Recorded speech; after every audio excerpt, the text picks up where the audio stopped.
আলহামদুলিল্লাহ। এই আসনে আগে কে নেতৃত্ব দিয়েছে? আল্লামা দেলোয়ার হোসেন সাঈদীর ছায়া হচ্ছে মাসুদ সাঈদী। আল্লামা দেলোয়ার হোসেন সাঈদীকে আপনারা ভালোবাসতেন কার জন্য? কার জন্য? মহান আল্লাহ তাআলার জন্য। ভাই বোনেরা, এবার তারই সুযোগ্য সন্তান, তারই মার্কা, তার সন্তানের হাতে তুলে দিলাম ইনসাফের প্রতীক দাঁড়িপাল্লা। ইনশাআল্লাহ লড়াই চলবে, ইনশাআল্লাহ 12 তারিখ বিজয় অর্জিত হবে ইনশাআল্লাহ। স্লোগান আমরা একসাথে দিব সবগুলা মিলাইয়া ইনশাআল্লাহ। এরপরে পিরোজপুর 2, তার আরেক কলিজার টুকরা সুযোগ্য সন্তান, হ্যাঁ আচ্ছা, এই আসনে আগে আব্দুর রহিম সাহেব নির্বাচিত হয়েছিলেন 79 সালে, তাই না?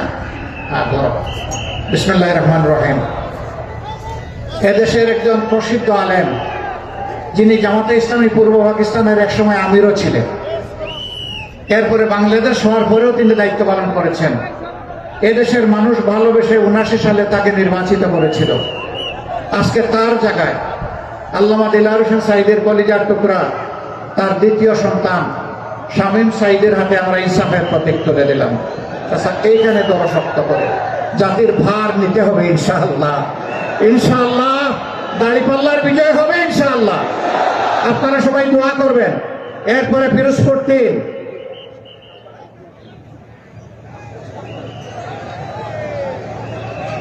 এখানে শাপলার একটা পাতা আছে আর তার উপরে একটা কলি আছে। 12 তারিখ ইনশাআল্লাহ এটা শাপলা হয়ে ফুটবে ইনশাআল্লাহ। ধরো, শক্ত করে ধরো। আমরা, তোমার পুরো নাম?